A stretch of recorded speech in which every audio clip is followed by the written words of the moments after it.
Congratulations to both of you! Oh, you've overcome all obstacles and proven yourselves! But, unfortunately, there is only one who can be PENACONY's festive superstar. In the final stage, you will face the defending champion. If you fail, you will lose the opportunity to become the festive superstar. Welcome to the 33rd Scorched Sand Festival's third stage in the 20th season, sponsored by Soul Glad Enterprises' Superstar Showdown.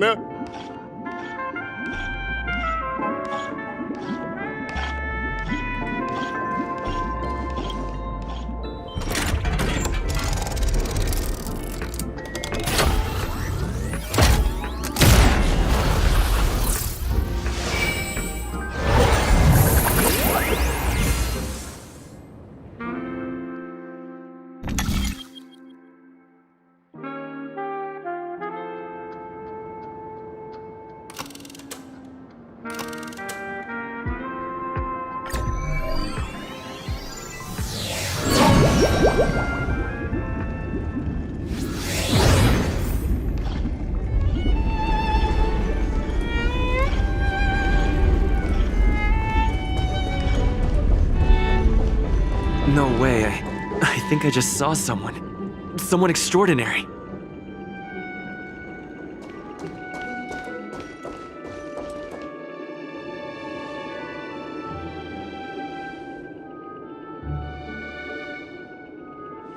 Are you a Knight of Beauty?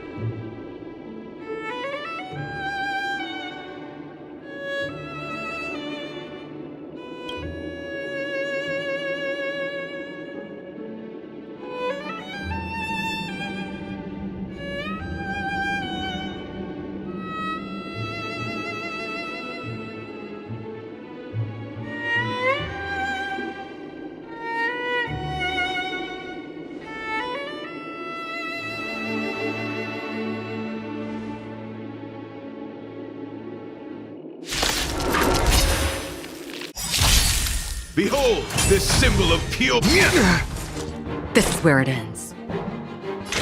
Destined for oblivion. The flesh wound! Need a doctor?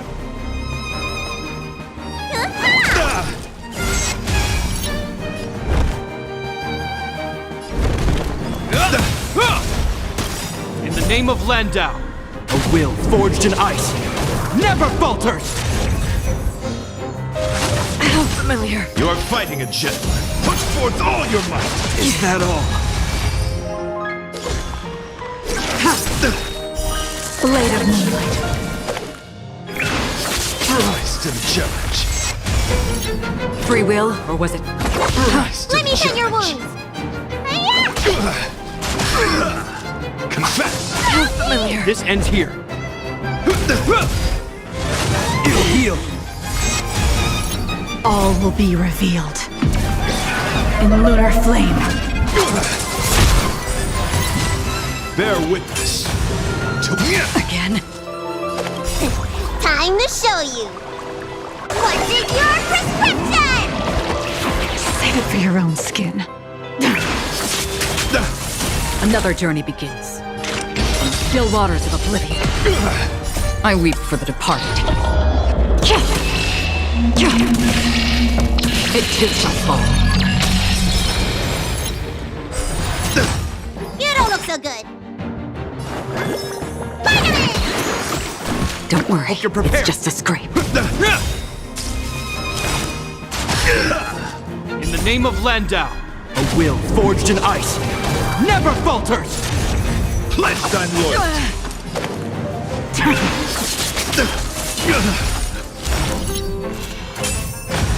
Let the duel commence. Destined Rise for to the oblivion. challenge.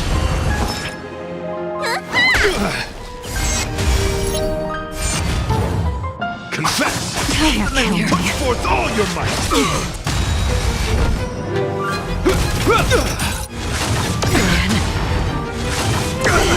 Tedious. All will be revealed. In lunar flame, The flesh wound! blade of moonlight. Still waters of oblivion. Ready for death. Rise to the challenge! Time to show you. What's in your prescription? You have my gratitude. You're fighting a gentleman! Put forth all your might! Is that all? Need a doctor?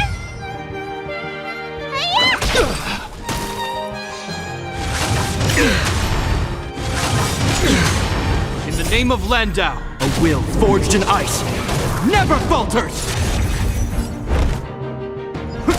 The flesh bear witness! To let the duel commence! Destined for Rise to the oblivion. challenge! The flesh wound!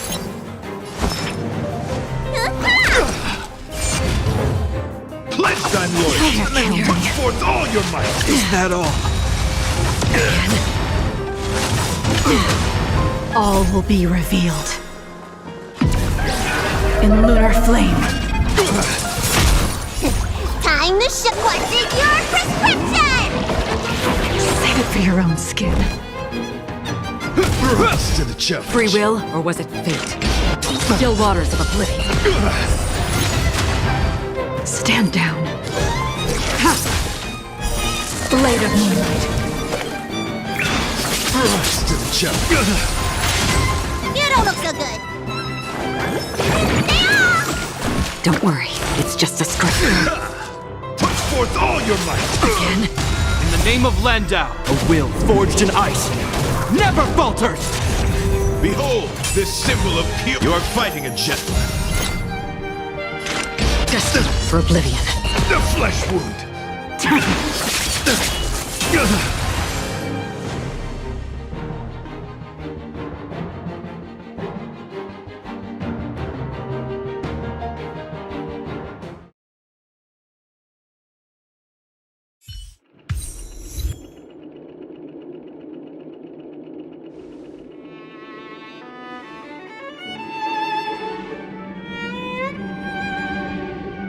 We don't have much time. May fate allow us to meet again, Knight of Beauty. In that case, let's make our way to the end. PENACONY's really thronging with talent. I hope we make it in time.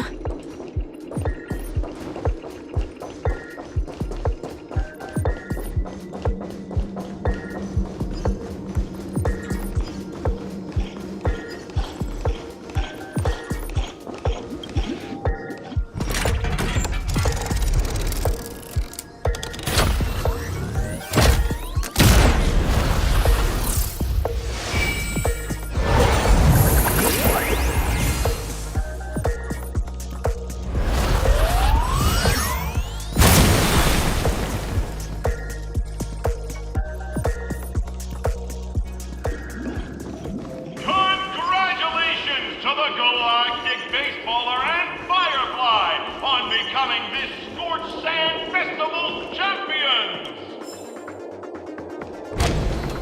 We look forward to their amazing entrance in the Charmony Festival! Let's give a round of applause to our aspiring young guests!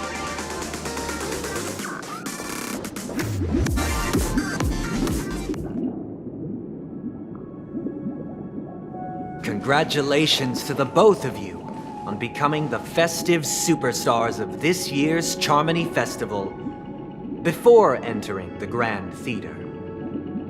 I, on behalf of the organizers, extend my sincere congratulations to you, wishing you joy under their radiance.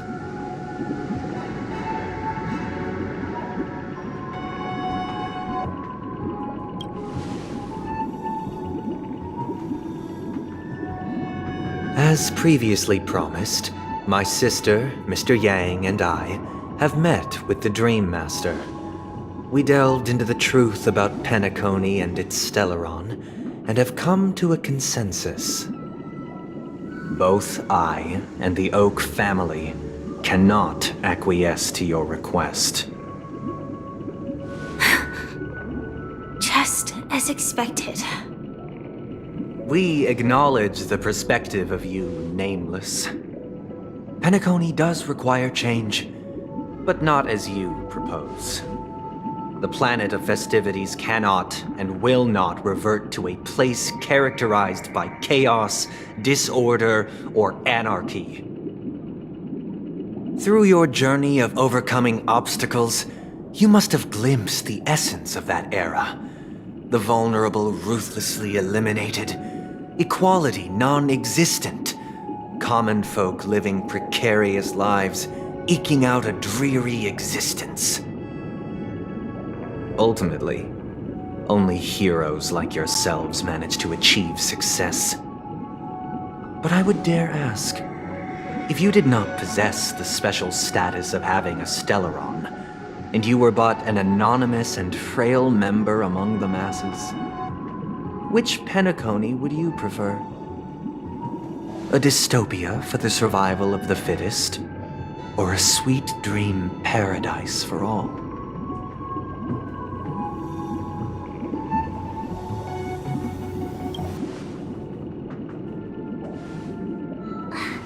That's not the point! Don't let him mislead you! Mr. Sunday, even if the members of the Oak family can't fully agree on what to do about the Stellaron, now's not exactly the time to be holding an extensive discourse about PENACONY's past and future, is it? The Stellaron issue concerns the life and death of everyone on PENACONY. If anyone has a better suggestion, the crew is more than willing to listen. Also, it'd be best to tell us the ins and outs of that meeting. This way, we'll at least know what Welt and Ms. Robin are dealing with, and the reason why they failed to make our appointment. Ah, Navigator. That is precisely my intention. With all present, let's begin by discussing the details of that meeting. Let's talk about our tribulations, our ideals and beliefs, and our final course of action, the only path to take.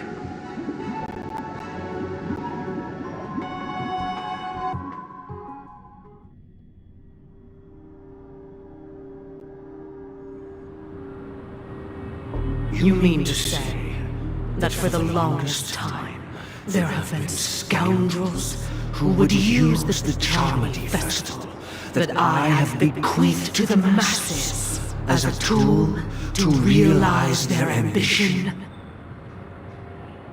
Indeed, Dream Master.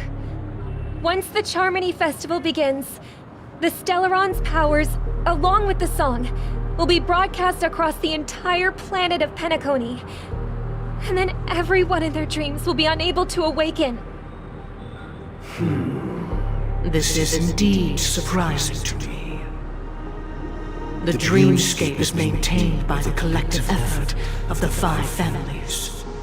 If someone were to use the Charmony Festival to recklessly disseminate the power of the Stellaron, this individual must hold a position of great authority. Do you have any suspects? I'd like to ask, did you really not know of the Stellaron's existence? I would have never thought that this Nameless would point the spear at me. Quite astonishing indeed. If I have offended, the Astral Express extends its sincere apologies. But the current circumstances are dire and leave no room for meticulous inquiry. We're doing this out of concern for the dreamscape's safety.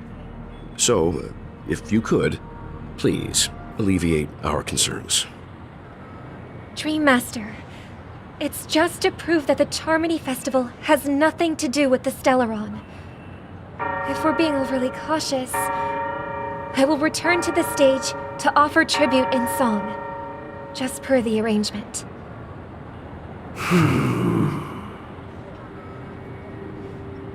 Sunday, Robin, I've watched you two grow up and know your dispositions like the back of my hand.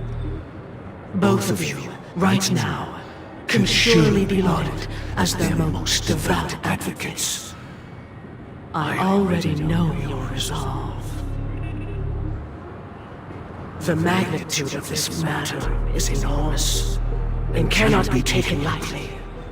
Since Mr. Yang has asked with such earnestness, I will personally respond in kind.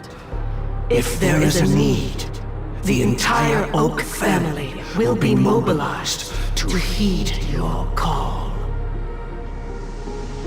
Someday, might I ask you to beseech them to cast their light unto me, and question me in their stead, so that no lies may be concealed? I will do as you command. Robin, could I entrust you to be present as a witness, to document the truth, and to proclaim my innocence, so that all slander may be utterly dispelled? I will do as you command.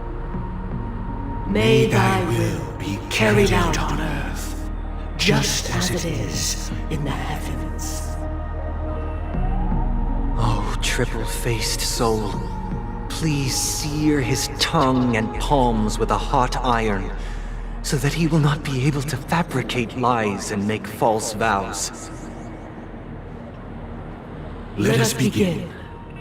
There is nothing else to prepare. Understood. Question. Have you devoted your life to your god, never worshipping other gods? Naturally.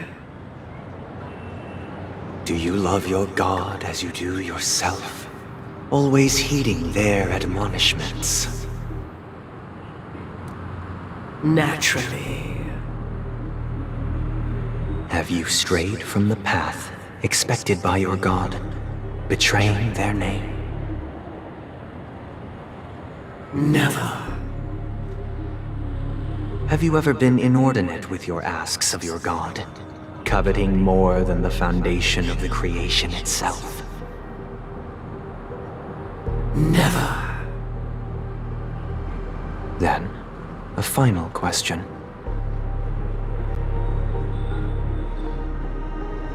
Do you swear to fulfill all vows, past, present, and future? With the Eon as my witness, if I do not deliver on my words, or if I renege on my vows, may I be cursed in accordance with divine law. They have seen your faith, and have endorsed your faith. With this, it can be evidenced... Just a moment.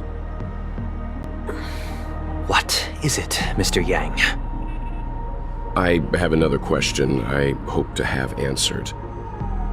To my understanding, the family's harmony and prosperity have never relied on so-called divine laws.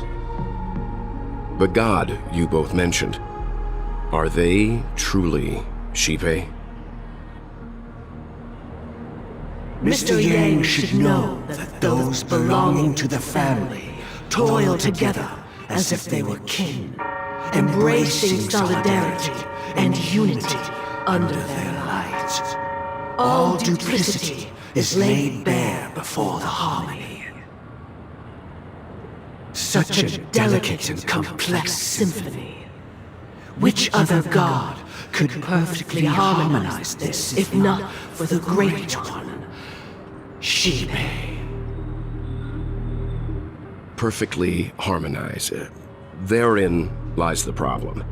It isn't an outsider lurking in the shadows who changed the harmony, but a dissonance that has surreptitiously emerged from within this very symphony itself.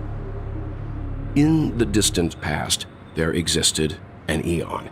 With one flick of the wrist, they crafted the laws of the cosmos.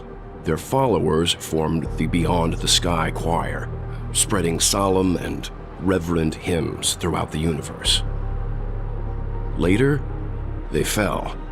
The route traversed by this Eon clashed with the harmony, ultimately being absorbed and fused into it. The chorus that once reverberated across worlds fell silent, and when it echoed anew, it was transformed into the hymn of harmony. Though an Eon may perish, paths with no masters still linger. In the all-forgiving harmony, echoes of bygone dissonance may subtly arise. Mr. Yang, being overly astute can be a detriment, especially when you find yourself alone and without allies. So this is how it is. For the sake of our grand cause, Sunday, please afford these two an opportunity to rest. What?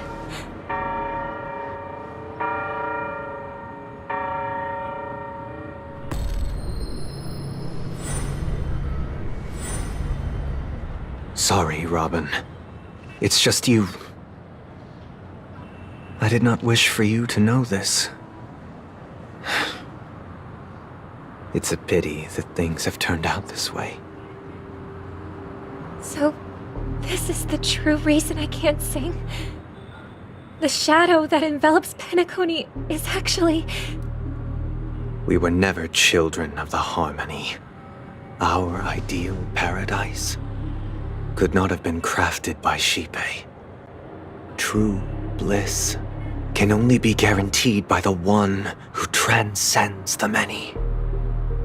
Within the foundation of law, humanity establishes civilization, and through harmony, we obtain order.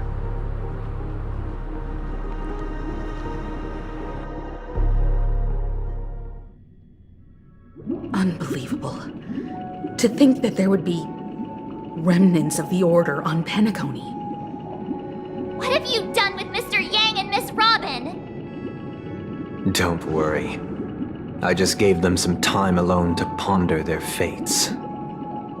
You should know that these actions make you an enemy of the Astral Express. Should we need to stand against the Nameless, it would only be myself and the Oak family involved. But we haven't reached that point yet, have we?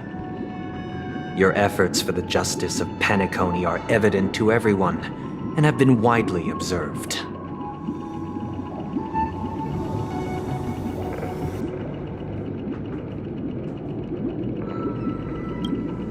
Oh, I intend to. But that hinges on the outcome of this negotiation. If it is the Order that drove you to imprison Welt and Robin, and you're using them to coerce our compliance, then there'll be no point in entertaining any type of discussion. You're mistaken, Miss Himiko. They are in very safe hands, and just as the family has always proclaimed, no one can be harmed in the dreamscape, least of all in the beautiful new world belonging to the Order. PENACONY and the entire universe have witnessed far too much innocent bloodshed. The strong wield their blades against the weak, and the victors push the vanquished to the brink of life. Natural selection. The world abides by this principle, establishing the well-being of humanity atop the corpses of the downtrodden. Only we, or rather, I, possess the power to put an end to this farce. So you've decided to resurrect a dead Eon? No one's ever done such a thing. If Miss Himiko is interested, let's draw back the veil and speak candidly. I've always firmly believed that people can understand one another through peaceful means. I'm willing to divulge the unembellished truth as to the intentions of the Order's Pathstriders, so that you will make better judgment for the Astral Express, for PENACONY, and for this stretch of the universe. Words can hardly do justice to the beauty of that ideal. So, come with me, everyone. Let us retrace our steps and see once again where this road leads. Huh? Where'd he go? Welcome. This isn't any location in PENACONY's dreamscape. It's my inner world.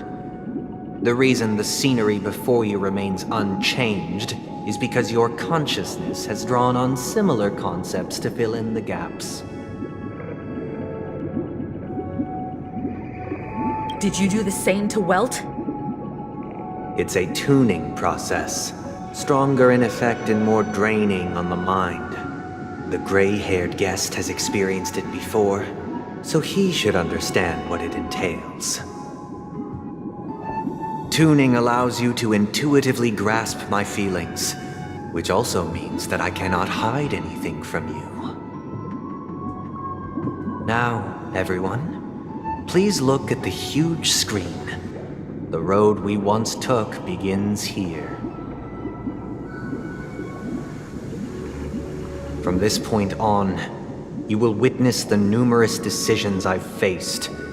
I've selected a portion of these to share with you. I believe after going through similar predicaments, you'll be able to better understand my thoughts. Let's begin. The first decision. A story about a baby bird. This story happened when Robin and I were very young. We were victims of the Stellaron disaster, and the family's Mr. Gopher Wood, who would later become the Dream Master of PENACONY, saw that we siblings had no one to turn to and took us in. Later on, Robin and I lived a time with nary a care in the world. One day, after dinner, while my younger sister and I were lounging about in Mr. Gopher Wood's yard, we spotted a fledgling Charmony dove all on its own. That baby bird was tiny. It didn't even have all of its feathers, and it couldn't sing. When we found it, it was already on its last breath, having fallen into a shrub, probably abandoned by its parents. We decided to build a nest for it right there. However, thinking back, that winter was unusually cold, with fierce winds at night in the yard, not to mention the many poisonous bugs and wild beasts in the vicinity. It was clear that if we left the fledgling in the yard, it stood no chance of surviving until spring. So, I suggested we take it inside, place it on the shelf by the window, and asked the adults to fashion a cage for it. We decided that when it regained its strength enough to spread its wings, we would release it back into the wild. The tragic part, something that we'd never considered, was that this bird's fate had already been determined long before this moment.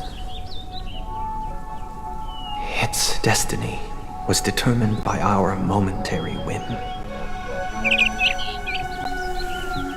Now, I pass the power of choice to you all. Faced with this situation, what choice would you make?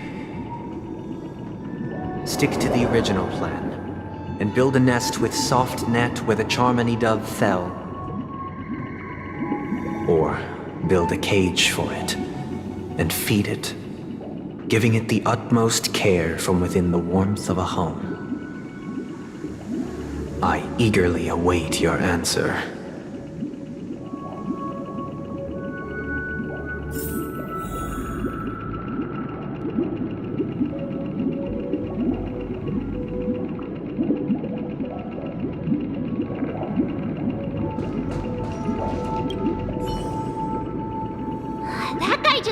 casually throws this kind of question at us? What exactly is his deal? But fine, I'll answer, I guess. If it were me, I guess I'd choose to build a cage for the little Charmony dove. After all, leaving it there, it's bound to get hurt by wild animals or something. And that'd just be too sad.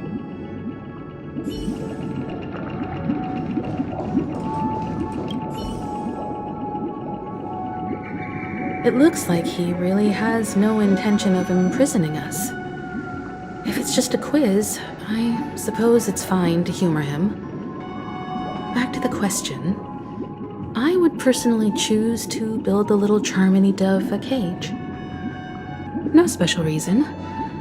I do think that a fledgling should have the right to fly into the sky.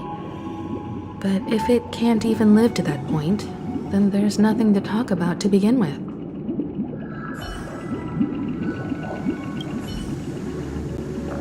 I can't decipher his intentions right now, but based solely on that question, I would probably choose to build that dove a cage. Even if I was gonna release it back into the sky, it'd have to be strong enough to fly first. If I left it where I found it, I fear it'd never get the chance to fly ever again.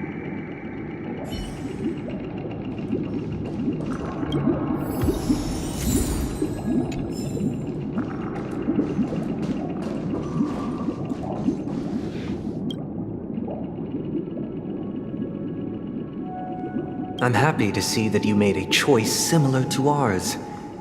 If your mind is made up, let me reveal the outcome of this choice. We passionately nursed it back to health, preparing only the best food for it every day. We even preened its feathers. Later, on the day that Robin left PENACONY, we opened the cage door and let it fly back into the sky.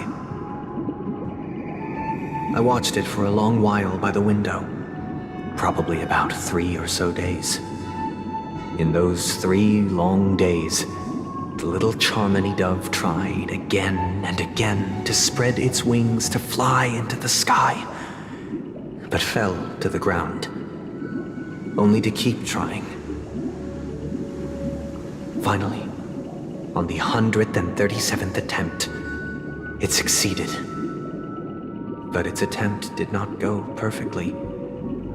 After flying unsteadily for a while, it fell to the ground, unable to grasp the direction of the air currents.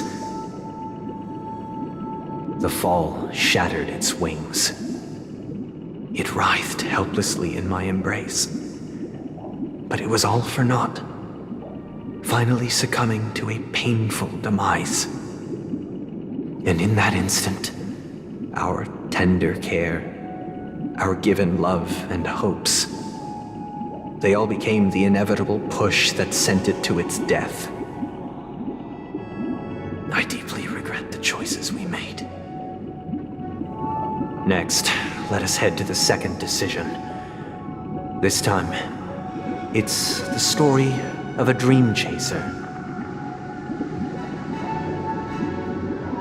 This story happened when I was appointed as Bronze Melodia, a position exclusive to the Oak family, charged with listening to the problems and vexations of Dreamscape residents, and providing them with the relevant guidance. It was during that period that I had the opportunity to hear voices from all corners of the Dreamscape. Joy, sorrow, arrogance, regret. The complex tapestry of human nature that formed the world. And I was fortunate to catch a glimpse of it. He was a dream chaser, and an illegal stowaway.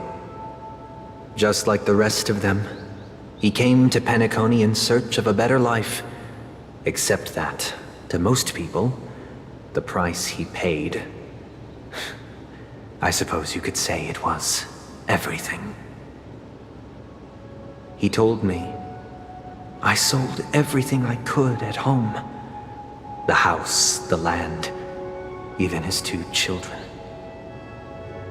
He said he could not afford to raise them, and that at least they could eat if they lived as slaves. He had a plan in place. He would buy back his children once he had made his fortune, and enjoy PENACONY's beautiful dream with them. Alas, his plan to smuggle himself was somewhat clumsy, and he was sniffed out by those pig-headed hounds. After hearing the Dream Chaser's story, I immediately appealed to the Bloodhound family to cease their pursuit. That way, at least he could live peacefully. But I was still too naive to the ways of the world. I did not anticipate that what I thought was a kind gesture would later lead to dire consequences. I'll tell you the outcome soon. For now, I'd like you all to make a choice. Will you do as I did, and try to convince the Bloodhound family to stop their pursuit, so that the Dream Chaser may live peacefully and realize his wishes? Or will you remain silent, leaving him to languish while the hounds are hot on his heels, until his inevitable judgment arrives? I look forward to everyone's decisions. Who knows? Perhaps they might even alter the outcome of this tragedy.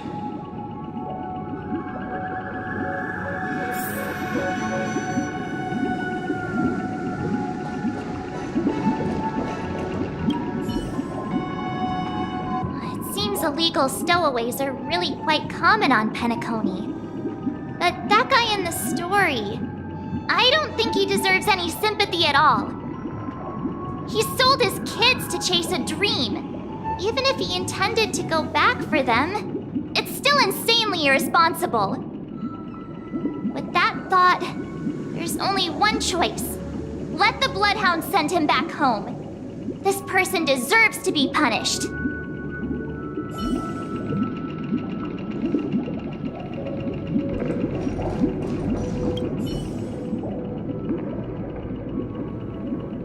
A Dream Chaser story.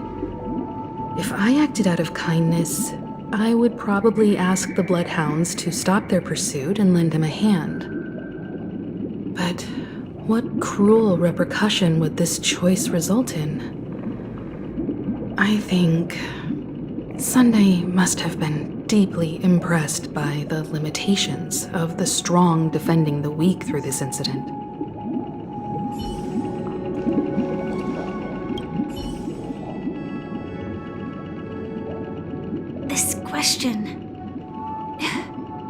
Surely it has some connection to the baby bird story. And this connection is precisely the breakthrough Sunday aims to use to persuade us. I'd probably choose to ask the Bloodhounds to cease their pursuit.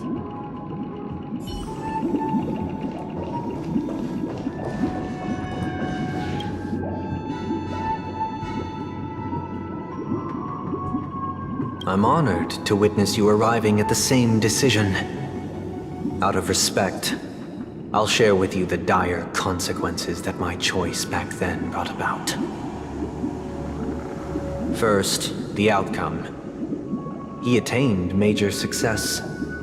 After avoiding capture, he ran a business for a few years, very quickly making a name for himself, elevating his status. He might not have become a tycoon like old Audie, but he was considered a character of excellent repute.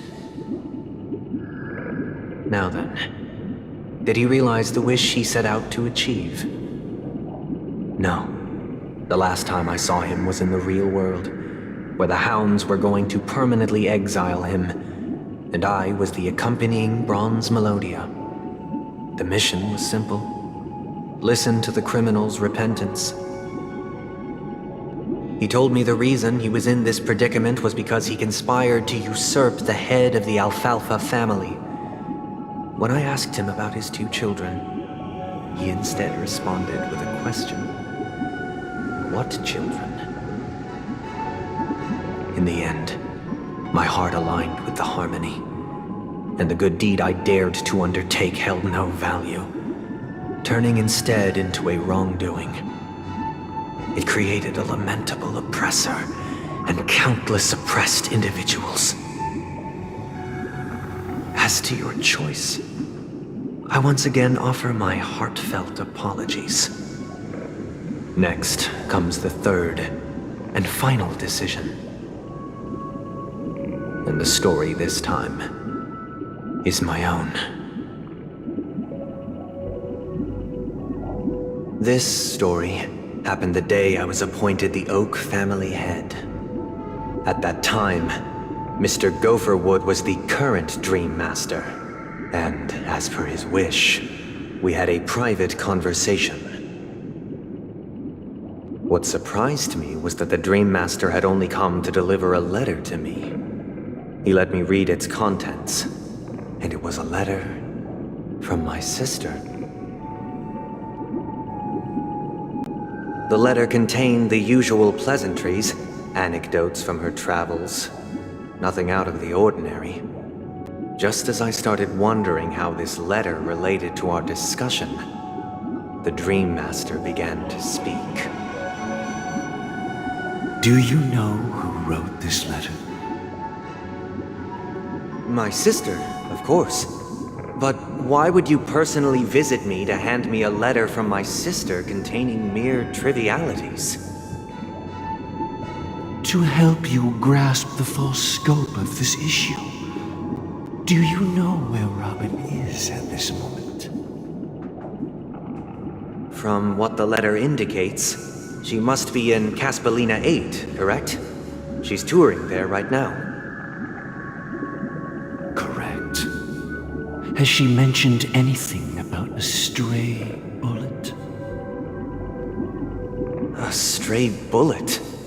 What? A war has broken out on that planet. It is because of this very reason that Robin chose this destination. To spread the word of the Harmony, and to save the lives of that planet she personally made for the front lines.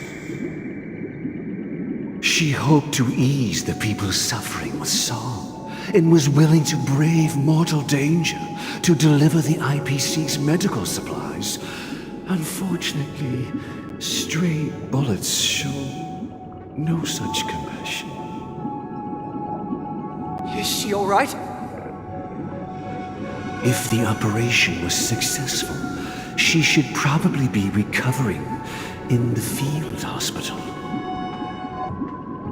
By the eon above, the bullet struck her neck directly, yet possibly as a reward for her consistent deeds of harmony, it didn't hit any vital arteries. Once you've attended to your outstanding tasks, it'd be advisable to write her back as soon as possible. Those damned savages! I'll pack my bags right away. My gratitude for bringing this to my attention, Mr. Gopherwood. Now you understand why she always wears such elaborate neck ornaments, don't you? How could this happen? Miss Robin? It's all in the past, so please don't worry. I share this in the meager hope that you will understand the Harmony's limitations and predicament. As grandiose as the strong defending the weak sounds, many times, it is nothing more than wishful thinking. Likewise, I've prepared one last question, one last choice. But rest assured, this choice will not have any grave consequences.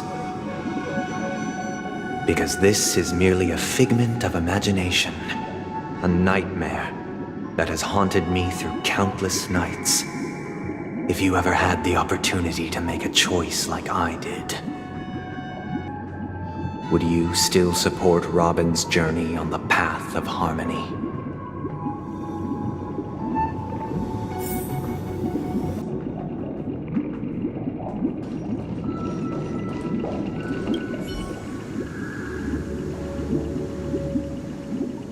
believe that happened to Miss Robin. The strong defending the weak is a great mantra, but if I had to pay such a price,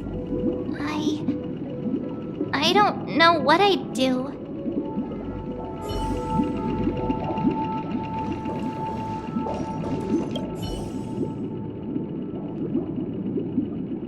I often feel like I've dreamt of similar scenes on certain nights. In the dream, I see blurry faces. I don't know who they are, but I sympathize with all of them, fighting for survival against some unfathomable force. Their confusion and fear are lucid to me, but I also remember they chose never to give up. Just like Miss Robin. If Mr. Sunday's question leaves you puzzled, you should find the answer from your own experiences.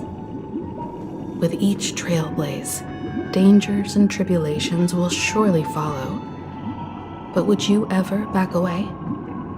Would you stop March and Don Hung from reaching their next destination?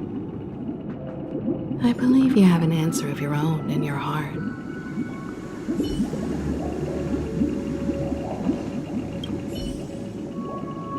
Miss Robin's courage is admirable.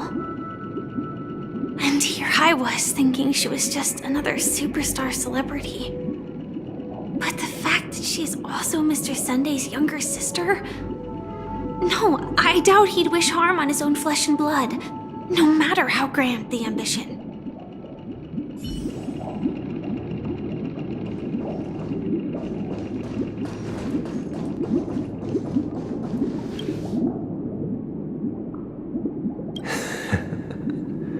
I see.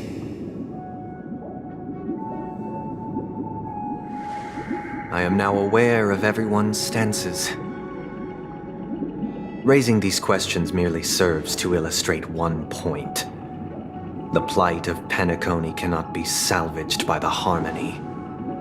The true foundation for a sweet dream paradise can only be established through the order where the strong govern the weak. I know the suffering of being tormented, the turmoil of losing your way, how sorrow and even despair set in when matters don't work out. All of this causes me unending pain, because this is not what happiness is at all. We must teach the weak how to live a happy life. And this life isn't some noble propriety that the upper crust preaches, but in definitive terms, a way of survival that belongs to everyone. So what is your definition of living a happy life? Good question. Human consciousness is fundamentally an illusion, a cage known as self-worth. People lured in by this illusion make mistakes, yet still ask that external influences bear the burden. When one mistake after the next permeates the masses, they become impossible to trace. Thus, the amassing of these individual cages culminate to form a prison, a place dictated only by the rule of survival of the fittest. Nature is always accompanied by predation and sacrifice. Its antithesis is known as order. That is what I want to do. Unite people's happiness under the banner of order.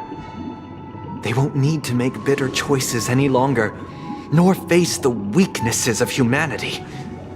They can cast aside their primal instincts to build a haven for mankind. Simply describing thoughts is far too abstract, so allow me to provide a simple example. As you all may know, there are societal norms like weekends and long weekends that exist on some worlds. During these hard-earned rest days, people are given the chance to extricate themselves from the stresses of everyday life, allowing a certain tranquility to return to their souls. And it is only on these days that people do not have to adhere to the law where the strong prey on the weak. They can live out their lives happily during these brief intermissions. It's just a pity that 2 or 3 days are still too fleeting compared to the span of a lifetime. From where I stand, society's ideal system should be 7 rest days. Following Sunday, there should ensue a second, a third, and indeed an infinite procession of Sundays. This should be the face of the new world. Idyllic, eternal, peaceful days. And thus, every person can return to their base selves in this utopia. Some gaze in reverence at the stars, pouring their whole beings into calculating the distance between us and the isolated world of Pagana. Meanwhile, some seek refuge in quiet corners, holding one another, unencumbered by the chains of unwelcome obligations. There would be no need to bear the hardships of reality.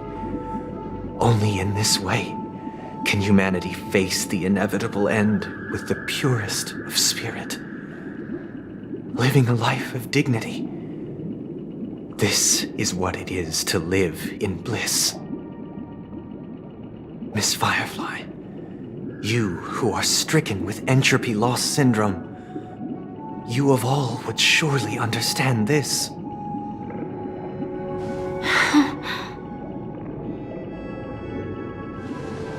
It sounds like a flawless theory.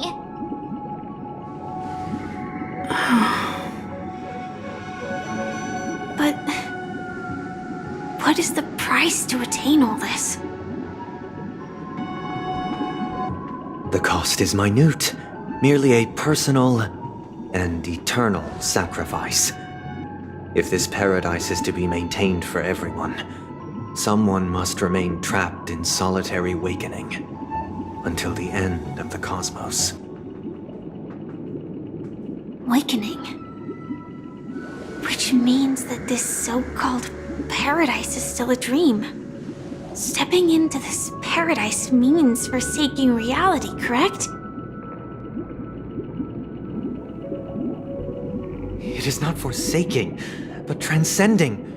Flesh, blood, sorrow, weakness. If the physical is the root of spiritual suffering, it is only logical that we defeat it. But in this supposed bliss, people won't have defeated their demons. The chance to overcome their tribulations would be forever lost to them. In other words, it is an escape. That's another way of understanding it. But there is no shame in escape. On the contrary, the seeds of escape exist in everyone's hearts. Don't you agree, Miss Firefly? And as to why we sleep, it is because we are afraid to awaken from our dreams. But this is not in conflict with the grand plan. Only in acknowledging this can we truly understand the frailty of human nature, and from there, show compassion and protection.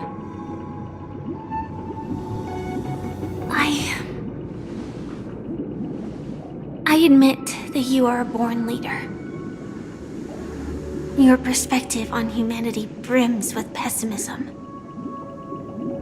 Yet you express compassion for all, even when your heart pities them. But unlike you, I live for the self.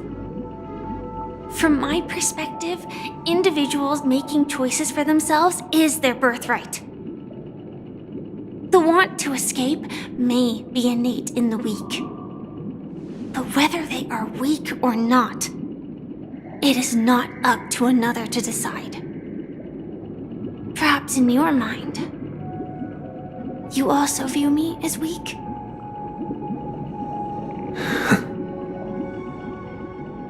Because I don't think so. Since Miss Firefly has said her piece, the Astral Express will also naturally give you our answer. We'll leave it to you. Just as Mr. McHale instructed before. Tell him our choice.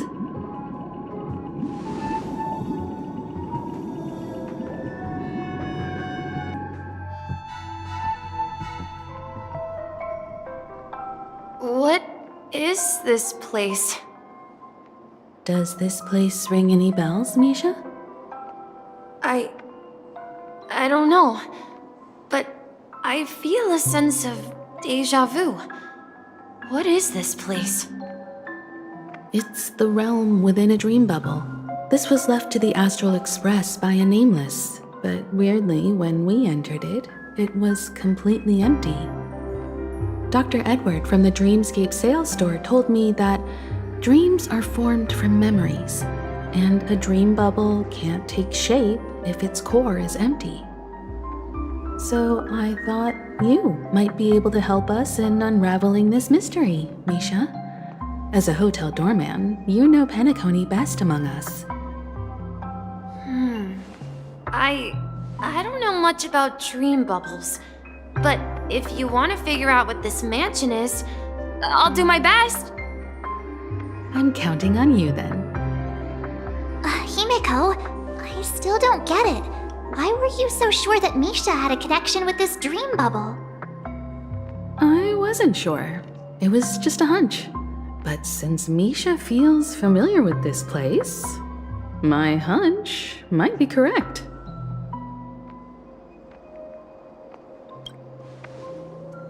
Exactly.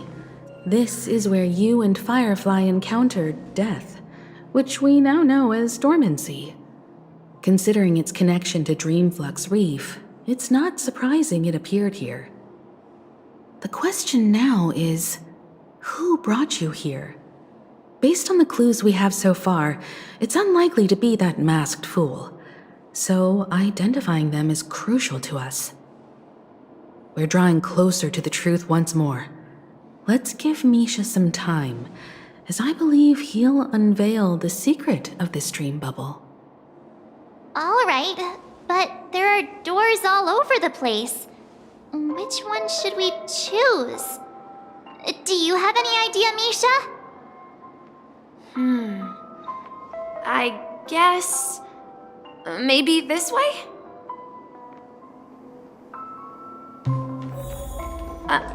I'm not entirely sure, but... let's give it a try.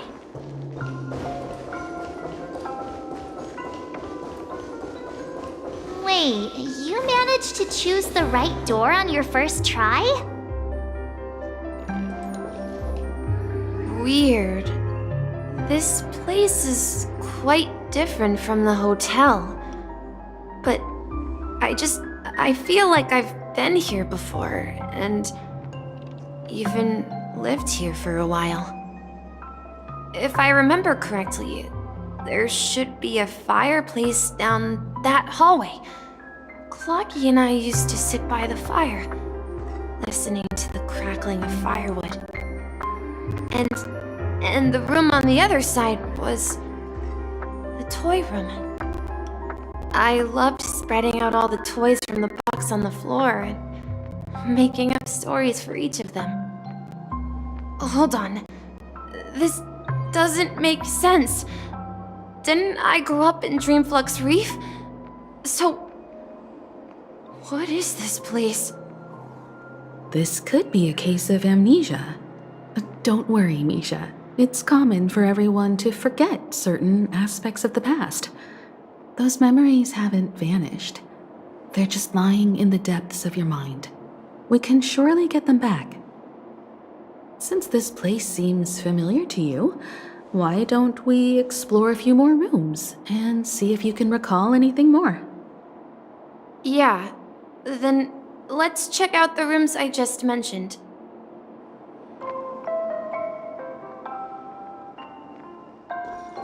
Tick-tock. Tick-tock. I heard some noises from the room. Origami bird? That's a friend of mine. You and Origami Bird are friends? Yeah. It's a member of the Compass crew, just like Clocky and Miss Mirror. And there's more than just one Origami Bird. They are a big family with lots of brothers and sisters who look the same. They follow Miss Mirror's orders and handle all sorts of jobs on the ship. They're the best sailors. Sailors? Can Origami Birds be sailors? Could you tell us more about the compass, Misha? The Compass is a ship bound for the New World. Clocky and his partners travel through layers of fog to the depths of the sea. Whenever there is danger, Clocky will use a compass and guide the ship in the right direction. That's a great story. But in the PENACONY cartoon, Clocky and his partners have always lived in Dreamville and never ventured out, right? Huh? Oh, that does seem to be the case. Weird. I clearly remember Clocky arrived in the New World in the end. Perhaps Clocky has a hidden past. So, where has Clocky gone? Did he leave to protect Dreamville?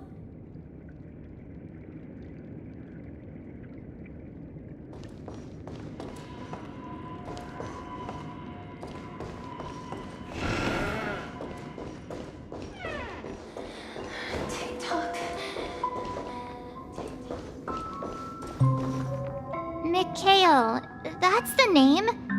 Now we all know him as the Watchmaker. So, who is he talking to? Do you know anything about it, Misha? I'm sorry, I don't know much about the Watchmaker. But, Mikhail... Anything special about that name? Mikhail is Grandpa's name. Grandpa? Do you mean you're the Watchmaker's grandson? But we haven't heard anything about the Watchmaker having descendants. And the name Mikhail is not rare. Perhaps it's merely a coincidence. Could you tell us more about your grandpa, Mikhail? Yeah, sure. He was a seafarer who fearlessly ventured into mysterious seas and storms. He was always on the sea and had lots of friends who accompanied him on his travels. He didn't want me to call him Grandpa because that would make him sound old. He believed he was still young. The name Mikhail was given to him by his parents, Mihaly and Elise, both renowned seafarers. Every time he came back, he'd share his logbook with me and tell me about his adventures at sea. I want to become a great adventurer, just like him. It appears that the seafarer has nothing to do with the Watchmaker. So, perhaps it's just a coincidence? So, where is your grandpa now? He went off on a new journey, and it's been quite a while since I last saw him. I think I hear the sound of water. You once mentioned there's a magnificent fountain up ahead.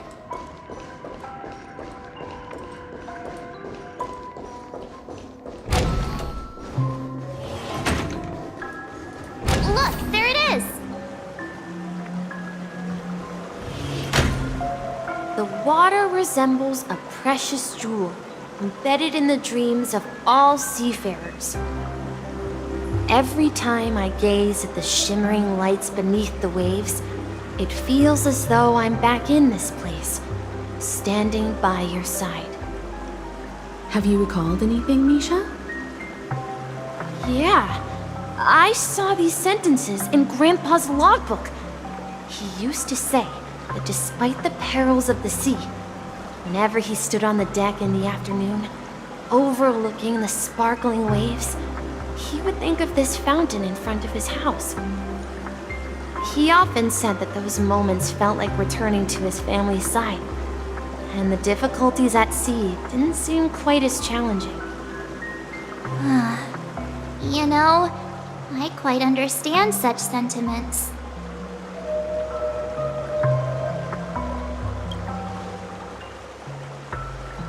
Hey, don't tease! I was just being a bit sentimental. Perhaps every adventurer far from home carries a fountain within their soul. Even though the other side of the sea remains shrouded in the unknown, the fountain in front of his house serves as a compass, leading him back to his cherished ones. Yeah, while Grandpa was at home, we would stand by the fountain and place the compass, a toy boat that I made, into the pool. Back then, I would ask him when I could go on adventures like him, and he would always laugh and say I was still too young. It seems this Mikhail is truly a seafarer and has nothing to do with the watchmaker. Yeah. Based on Misha's recollections, the scenes in the dream bubble appear to be his childhood memories. But this raises more questions. According to Misha, he was clearly born on an oceanic planet and led an ordinary life, with no connection to PENACONY at all. Could this be some sort of metaphor? Perhaps the sea refers to the memory zone. I'm sorry. I don't know, but my memories keep pouring out uncontrollably, like water flowing from a fountain. Perhaps I'll remember more things if we go further. Share your burden.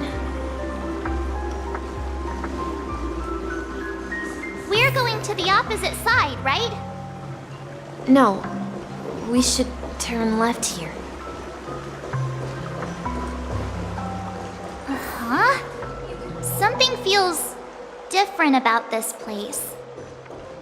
This is it. I remember this corridor. Up ahead is Grandpa's study. It was in that room that I saw him the last time.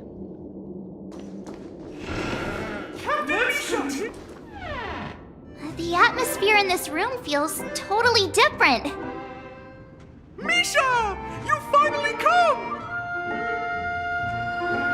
Clocky, you're here! Huh. Yeah. This is the room where we first met each other.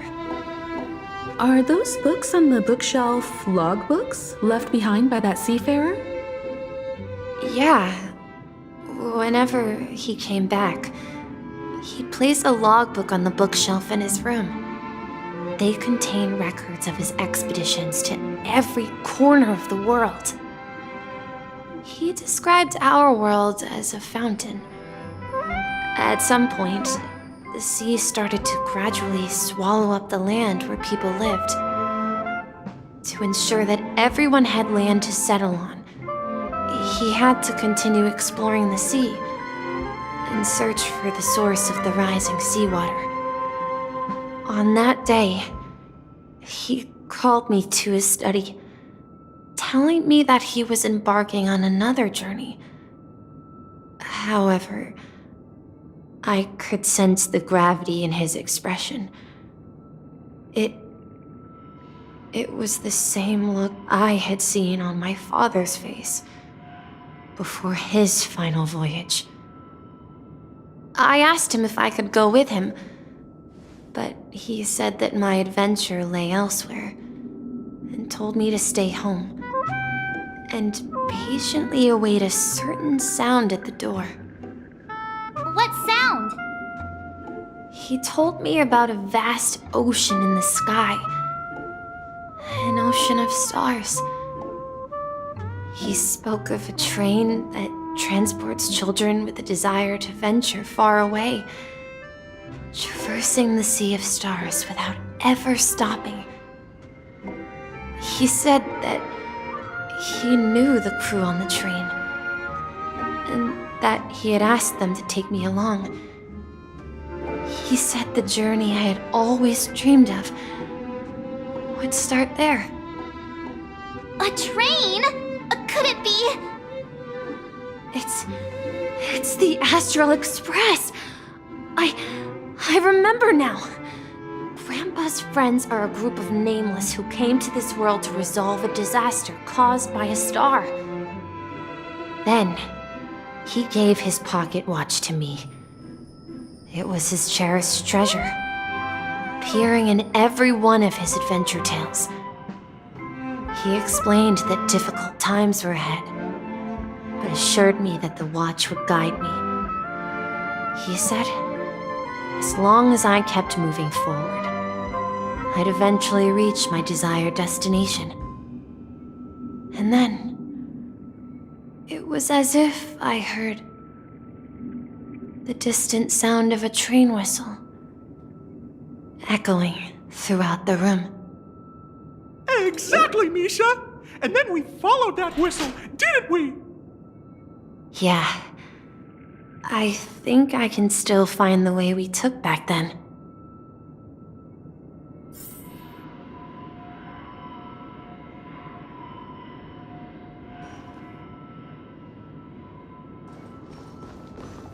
This is the dream jigsaw, right? So we're supposed to find the exit. But where can we find the last piece? Do you remember? You said you obtained a mysterious shard when you stumbled into this place. Hey, the shape seems to match. So this shard is also connected to Misha? Looks like we're just one step from revealing the truth. Let's get to the other side and investigate.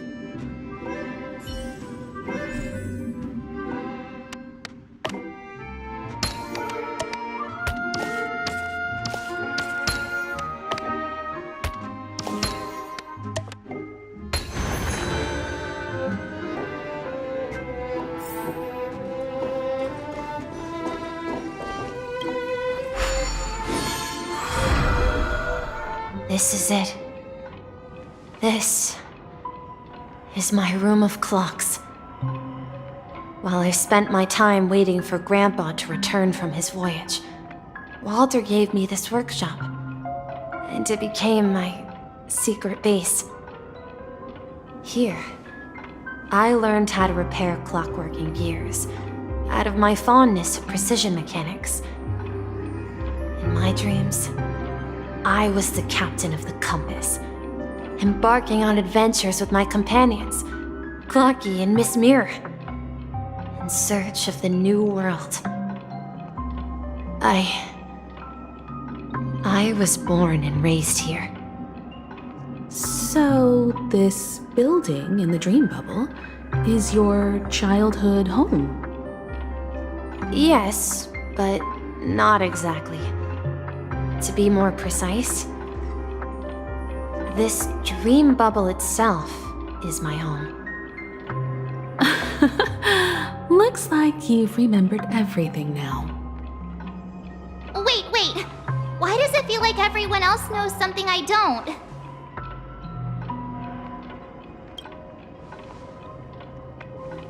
March, do you remember when he mentioned a clocky that only he could see?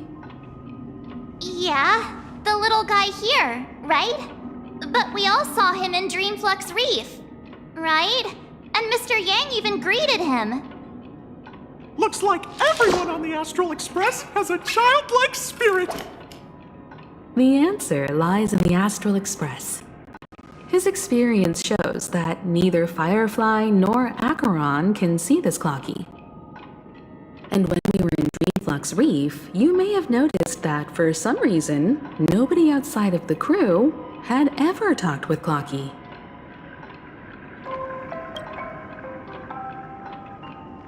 A mimetic life that can only be seen by a select few. It's just like a hidden message left by someone for the nameless. But Misha can see Clocky too, right? They even grew up together. But Misha hasn't started the way of the Trailblaze yet. That's the key to the mystery, March. Now, take a moment to recall. Have you ever seen anyone outside of the crew interact with Misha? Wait. No way! That's the answer, March 7th. This dream bubble is the place where I was born. And I'm a dweller in this dream. Just like a memory zone meme.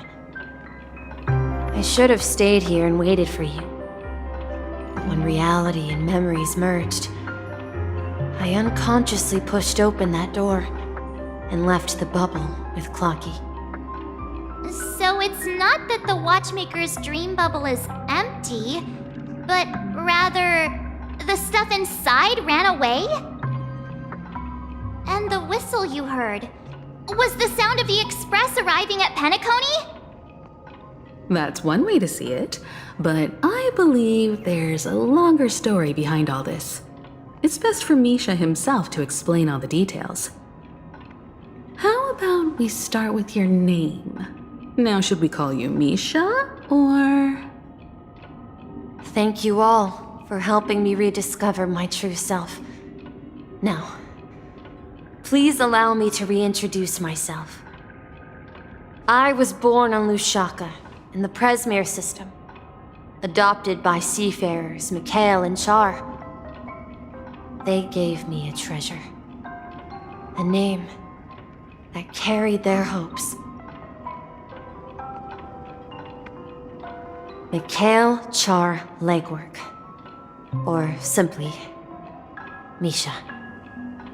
If you prefer, you can call me by a more familiar name, the Watchmaker. So, you're the Watchmaker himself? Unfortunately, that legendary figure is no more. I am only a reflection of his life.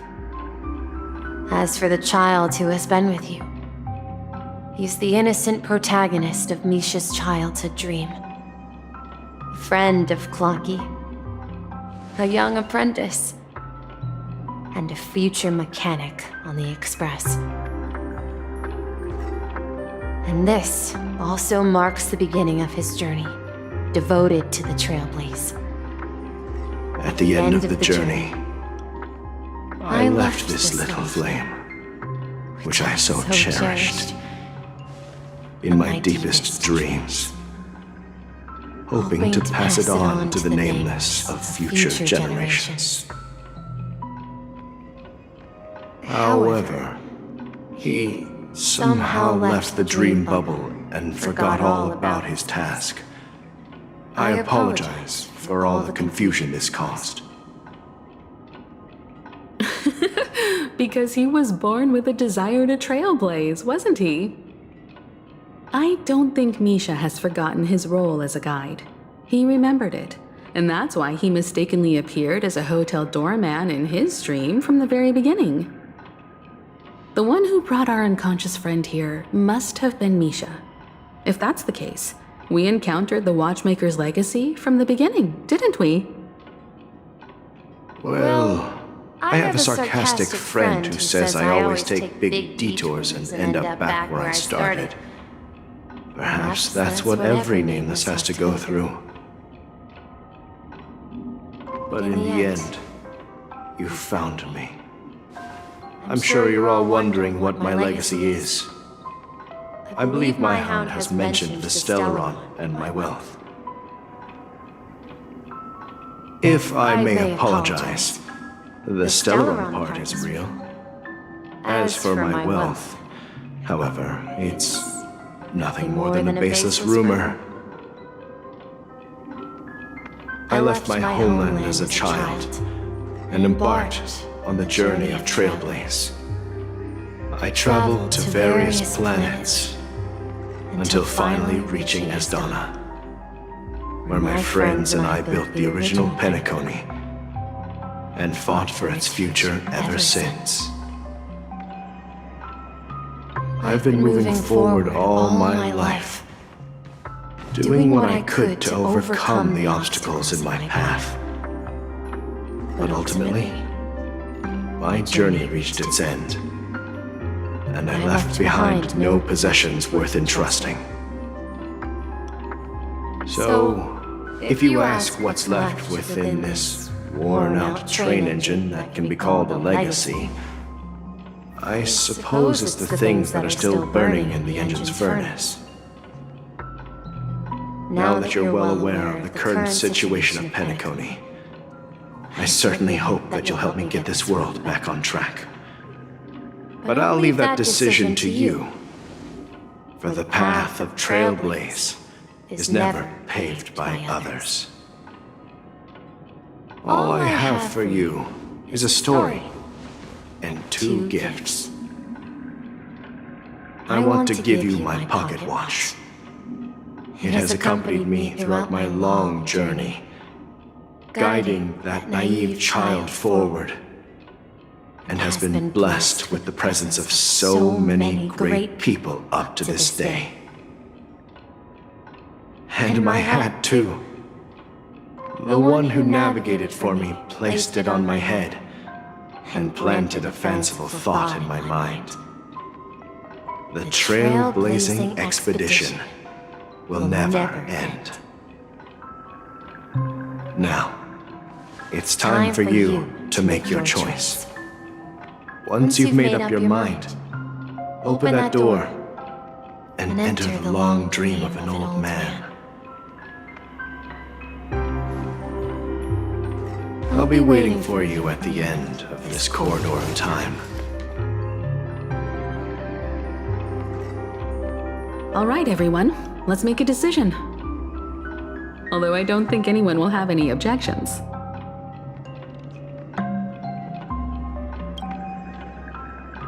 Of course. We've come this far. Surely there's no other option than moving forward. In that case, it's unanimous. Then let's proceed together to the end of this stream and tell Mikhail our decision.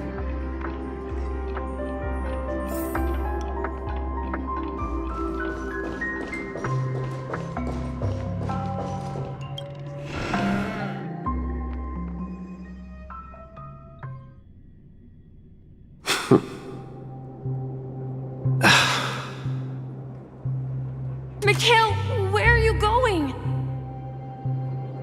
Someone has to step up and save Lushaka. So why can't it be me, Misha? Please don't go. And if you must, please take me with you. Don't leave me alone.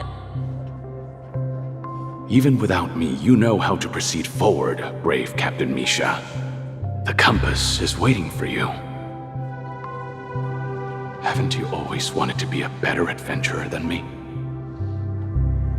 Now go, board that train and start your journey. Where are you going, Mikhail? I'm going to clean the floor in the parlor car. I've promised the conductor. Wait, first tell me, did you fix this watch? Yeah? I know what it looked like before. Its chain was broken, the back case torn, and the marks on the dial all worn out. How did you manage to fix it? Well, it's hard to explain, but I knew it could be fixed. It's the hands, Mr. Amundsen. Its hands were intact and pointing in the right direction, so I knew there would be a way to fix the rest. I see. You'll work with me from now on. Haven't you always wanted to tinker with this train? You're its mechanic now. As for the conductor, I'll do the talking. But I only know how to fix watches. Don't worry. You've got what it takes. I'll teach you what you need to know. Where are you going, legwork? It's time to head to our next stop.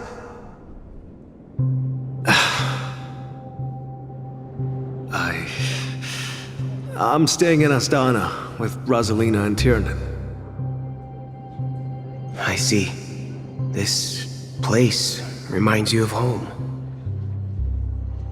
The people of Astana have only achieved a tiny victory, and still have a long way to go towards true freedom. Hanunu needs us. Don't worry, not all journeys lead to the stars. Even if I leave the Express, our path of Trailblaze will continue. Yeah. I knew you wouldn't stay on the Express forever. Leave in peace, my friend. And, take this with you. This is Mr. Amundsen's hat. But why? When he departed, he said he would leave it to his best student. Well, I suppose the time has come. Farewell, legwork. Take care of Tiernan and Rosalina. And don't forget to write to us.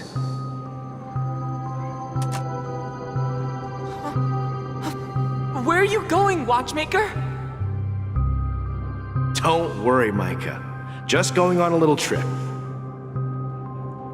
Someone has to be at the forefront of the interstellar frontier, and I'm the only former nameless in PENACONY. So why can't it be me? Because you're all we have! Have you forgotten about Tiernan? The cosmos is way more dangerous now. What will happen to PENACONY if we lose you too? But what will happen to PENACONY if we don't find a way out? Ah, Tiernan. How could I ever forget him? I've spent countless sleepless nights asking myself why I didn't go with him back then. We Nameless won't stop. Don't worry, Micah. It's just a matter of getting back to my old profession. Just wait for me to come back. But if, and it's a big if I don't come back in one piece, then you'll become the next Watchmaker. Where are you going, old man? Oh, you're here. Answer my question. What are you up to? Relax, Gallagher. I just came up with a great idea. Wanna hear it? Oh, come on! Aren't all your ideas just ways to get yourself killed? I may be blunt here, but you're the last remaining hero in PENACONY. If you die too, the secret of the Stellaron will go to the grave with you. Yes, I'm afraid there's no way out in PENACONY, so I'll have to consider alternatives beyond Astana. We'll organize a festival using the Watchmaker's legacy as a facade, and send invitations to the entire cosmos to gather people here. So, a desperate struggle against the family? Desperate? Don't we have you here, my friend? This task is challenging, but what hasn't been challenging for us along the way? Well, whatever you do, remember, make sure to send an invitation to the Astral Express. Misha! Where are you going? Oh, it's you, Clocky. Take me to Dreamflux Reef. Last night, I had a long dream about the day we met. I want to write down that dream. Write it down? Why? Oh, so I won't forget it. Do you remember how you got your name, Clocky? Of course! You told me that when you were a kid, you lived in a room full of clocks. Those wall clocks and pocket watches grew up with you and were your best friends. Yes, but what I didn't mention was there's a funny misunderstanding behind it. I was a kid, and there was always a special pocket watch in my memories. It was with my grandpa, guiding him on his sea voyages and leading the way in his every adventure story. I wanted to have a pocket watch like that too, and that's when you appeared in my dreams. Yeah. Every night, we boarded the compass and set sail together. But you know what? It wasn't until the day my grandpa gave it to me that I realized it wasn't a pocket watch at all. It was a compass. So, your name should have been Compassy. And the watchmaker is just a nameless.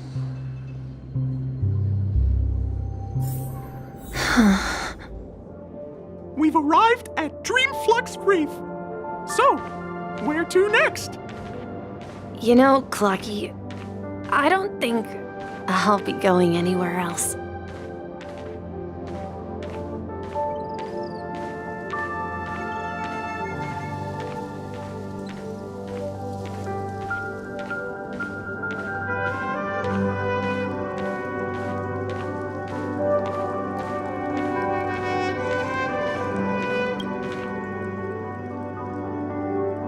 I've traveled far enough, and it's time for a little break.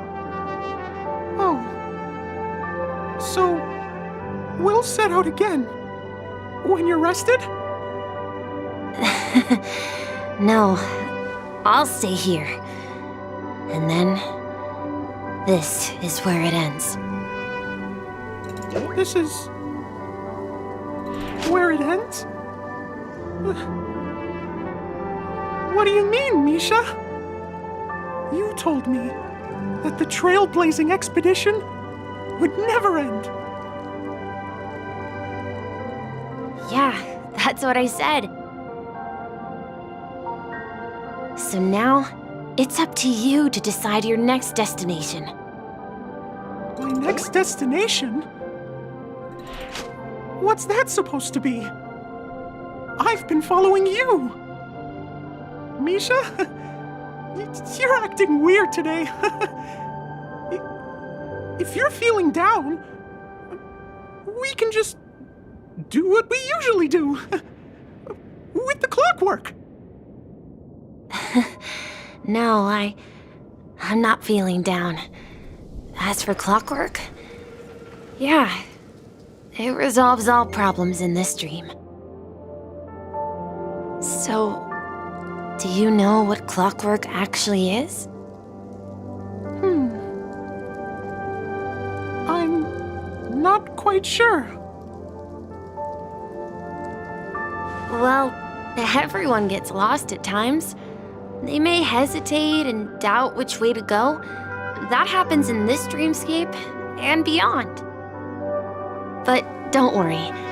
Everyone goes through moments of uncertainty and hesitation. Eventually, they gather the courage to make bold decisions. Whether it's calming, joyful, angry, or sad, all they need is a little nudge to take that step toward where they truly belong.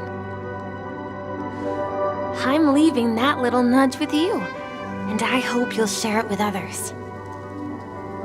Such is the essence of clockwork, the will of the Trailblaze.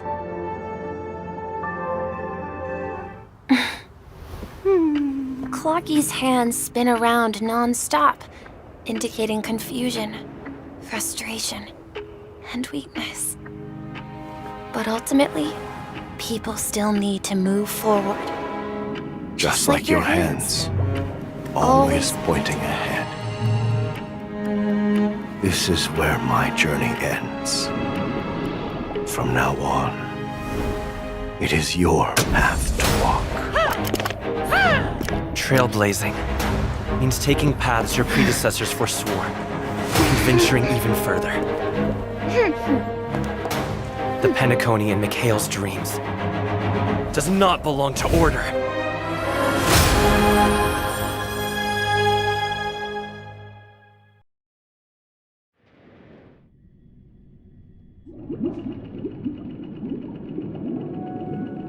I can't believe that Eon would cast a glance at PENACONY at a time like this. Is it because of the resonance from the legacy of the Trailblaze?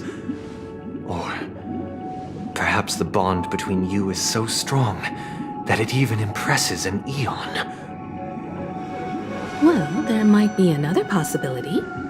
Perhaps they want to witness, on behalf of the fallen Eons, who will hold the future of PENACONY. If that's the case, on behalf of the Dream Master of PENACONY and the 107,336 members of the Oak family, I'm extending a formal invitation to all of you. I'm cordially inviting you all to the PENACONY Grand Theater to participate in the upcoming Charmony Festival. And, of course, you won't be in the audience, but on center stage. Since the future of the Stellaron, PENACONY, and even the entire cosmos is at stake, let's draw a conclusion there, in all fairness. If you truly believe in Akavili's path, then show me their courage and determination.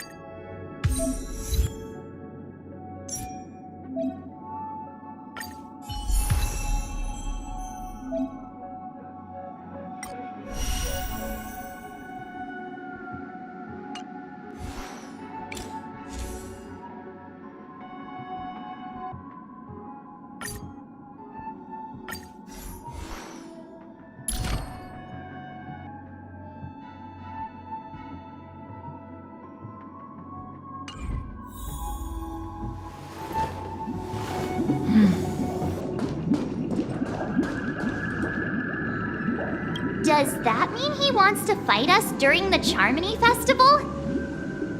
I'm afraid so. This is weird. Aren't Arc villains usually plotting some dirty conspiracy in the end? But he actually said something like, "In all fairness." Could it be that he's underestimating us? Well, in my opinion, Sunday is deeply committed to his own philosophy and genuinely wants to prove that the Order is right. I sensed a strong conviction and a desire for dominance in him. Maybe he won't accept the outcome unless he wins fair and square. That's why he'll give it his all in the upcoming battle.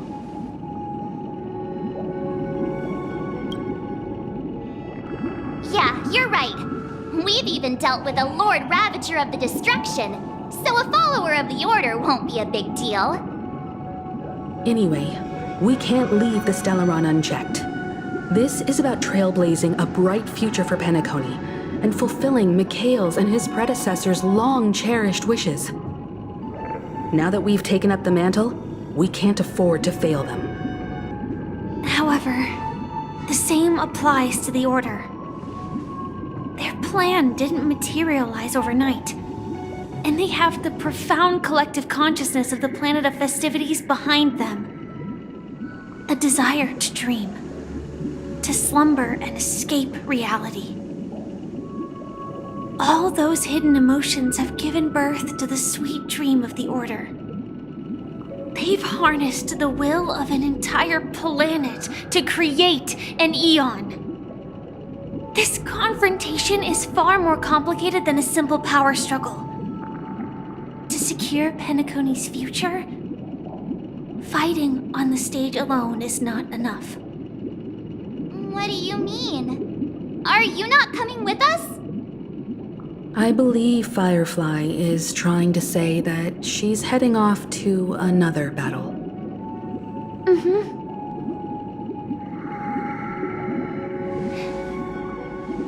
Before I left, the Destiny Slave told me that this journey would bring unforgettable rewards. Even though the script he gave me only had a few lines, I couldn't ignore them. Because one of the lines said, "I'll experience death 3 times in the land of the dreams." 3 times? This can't be serious, right? The first time was a painful death when I was stabbed by the Blade of Dormancy, which led to all subsequent events. The script will always come true, but in a way that will only be revealed when that page is turned. So now I've understood the meaning of my second death. And I am prepared to face it. If all goes well, my efforts will provide crucial support for you.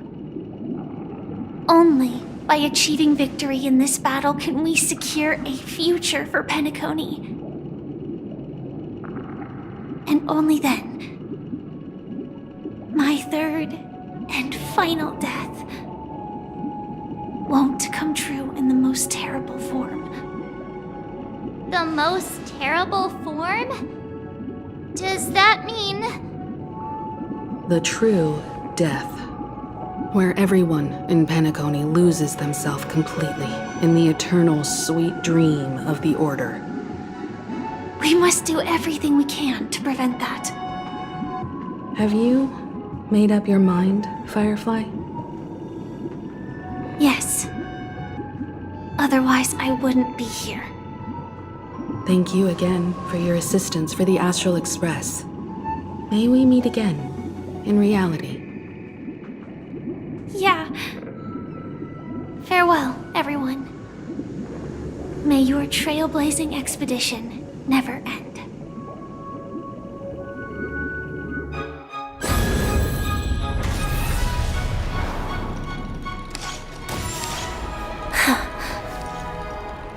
I dreamed of a scorched earth. Everyone, are you ready? A new shoot sprouted from the earth. It bloomed in the morning sun and whispered to me. Like fireflies to a flame, life begets death. May we meet again in reality.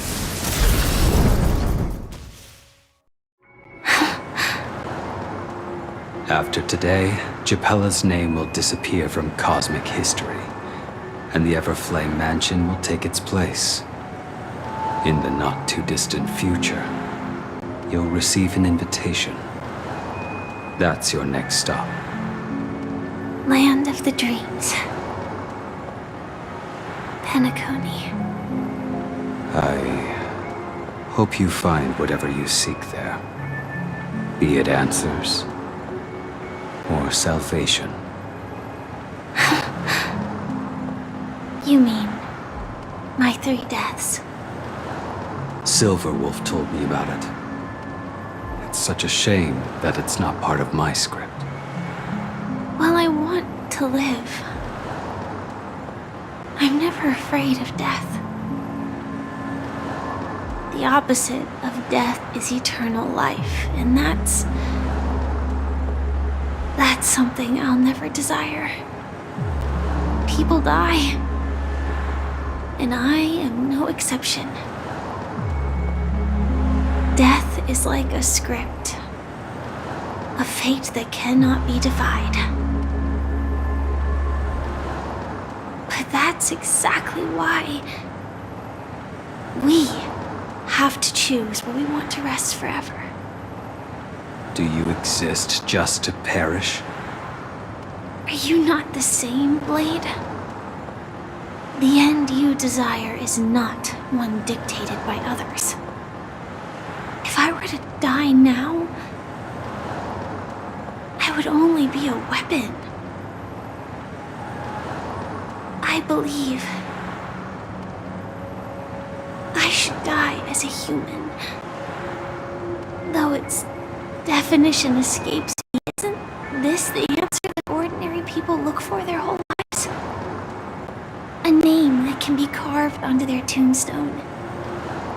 The tombstone that belongs to me once bore the inscription, Glamoth's Iron Cavalry. Then it changed to Stellaron Hunter. But one day, it will bear the name Firefly. And all the brilliance she showed at the end of her life.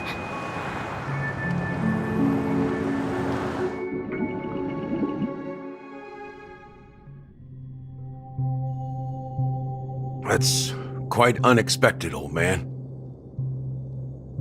Who would have thought your crazy plan would actually work? Do all you nameless fools just act on a whim?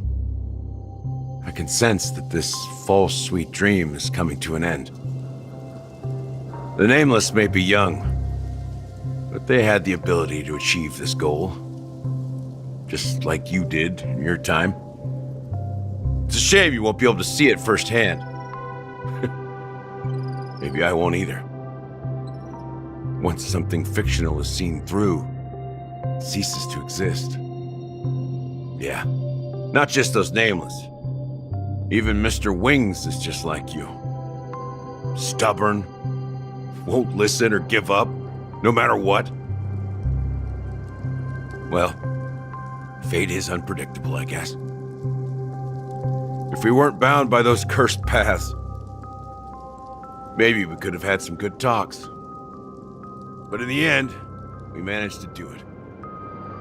And now we can find solace. Remember how those idiots cursed us? They said, "Go to hell, you worthless traitors!" Well, I don't know if they really meant it, but if longing for freedom means going to hell, then I'll be joining you soon, you old fool.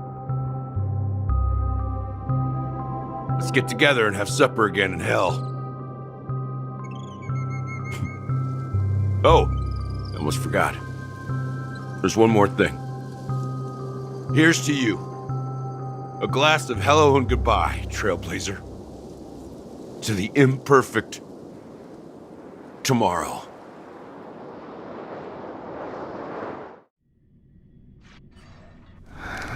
It's warm here, isn't it? You're lucky to have found shelter from the rain. Let alone fresh berries in this desolate place. I was just following the scent of life. It's particularly strong in a place like this. It's a shame these berries don't have much flavor. Seriously? In case you didn't know, this fruit is pretty juicy. The only downside is that when you chew it,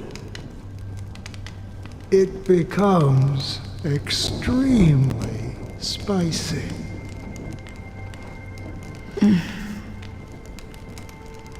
Have you lost your sense of taste? I can still taste certain things, like a faint sweetness. Before coming here, I stopped by a place called Orkron. It had barren cliffs and nights lit by bonfires. Burgundy snow would fall from the sky, and when it landed on my tongue, it tasted like raspberries. The flavor wasn't exactly sweet, but it left a lasting impression. When I think back on my past, I realize that what's tying everything together isn't the big events, but rather these small yet unforgettable moments. Don't worry about it. Losing oneself is a reality that every self-annihilator must face. At least I haven't completely lost my senses and memories yet. Well, congratulations on adding another footnote to your journey. By the way, are you always alone? No, I had a companion in Orkron. She's a short, nameless girl who aspired to explore IX. She always said she'd walk a path deeper and farther than Akavilis. Quite an ambition for such a small girl. So, what happened? She became stagnant water. Well, my condolences. Condolences. I don't need them. The girl left with a smile.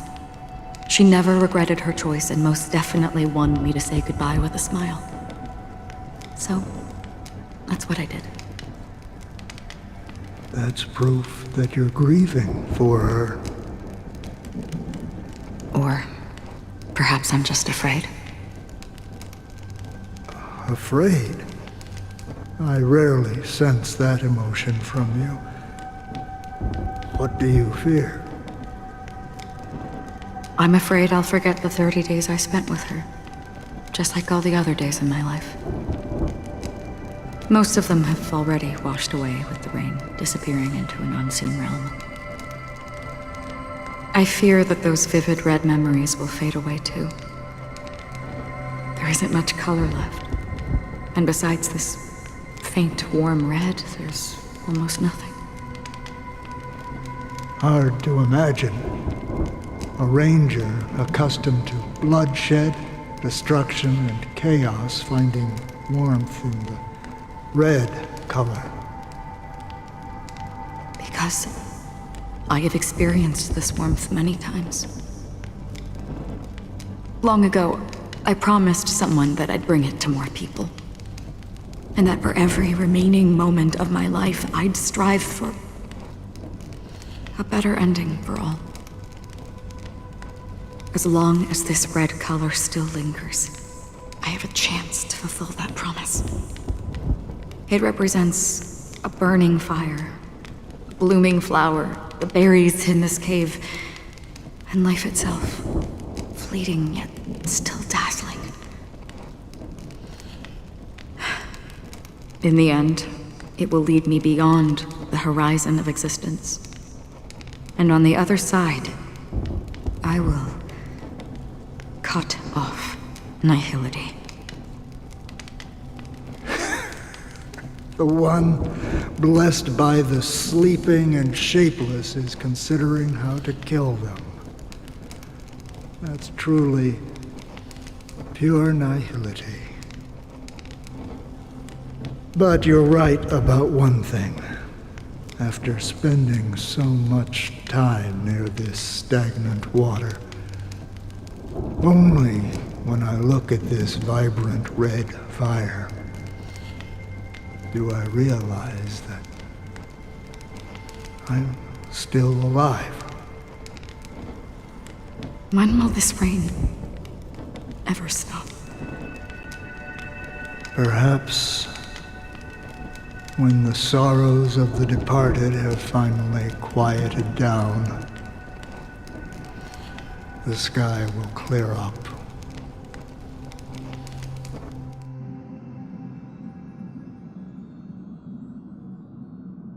Have you heard of a planet named Biaris Scamandros, Don Hung? It's one of the Paradise Kingdoms under the influence of the Harmony. A sought-after wonderland for the inhabitants of the Dardanu Major and Minor systems. Half an Amber Era ago, the family held an unprecedented festival there. And after that, everyone on the planet became part of the family. Do you think the same thing will happen on PENACONY? Yes. Or how else can we explain it? The family deliberately used the Watchmaker's invitation to keep all the Pathstriders here, but banished the Emanator of the Nihility. Because of the Nihility, I'm rarely affected by the power of other paths, but somehow I can unconsciously infiltrate them. Maybe that's the risk they're trying to avoid. I would disagree. Biaris Scamandros is not part of the credit system or connected to the Silver Rail. It's nothing more than a remote civilization sheltered by the Harmony. But PENACONY is different. If the family messes with PENACONY, that would be like declaring war on almost half of the factions in the cosmos. They have no reason to do that. No, they don't. If they truly serve the Harmony, that is. What do you mean? The path in PENACONY is impure. The Harmony here has impurities. Do you remember the Ancient Swarm disaster? Tazeront, the propagation, brought endless havoc to the universe, and it eventually evolved into a fierce battle among all eons. 2 paths lost their eons in that war, the propagation and the Order. Coincidentally, their downfall is related to a certain eon. Shipe, the Harmony. Legend has it that they participated in the crusade against the Imperator Insectorum and devoured Anna the Order for unknown reasons. Holy forgaroni. So you're saying that the 2 leaderless paths are working behind the scenes? But I don't see any descendants of the propagation in PENACONY. Could it be that the remnants of Beyond the Sky Choir are hiding within the family, trying to resurrect a fallen eon? I can't say for sure, but they're definitely planning something for the Charmony Festival. This is getting way too complicated. Is this why you want us to leave Astana right away? Are you giving up? The Charmony Festival will start soon. There's one thing that I need to confirm no matter what. A warp jump is the best way to do so. Time is running out. I have another plan.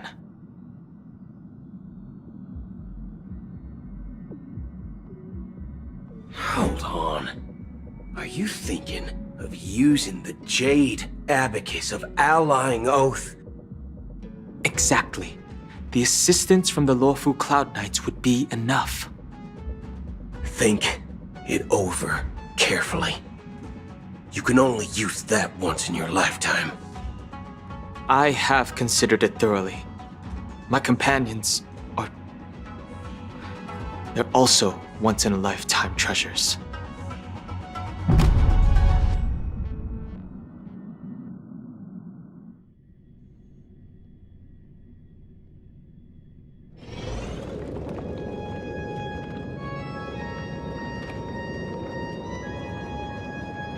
Are you the only one here, my child?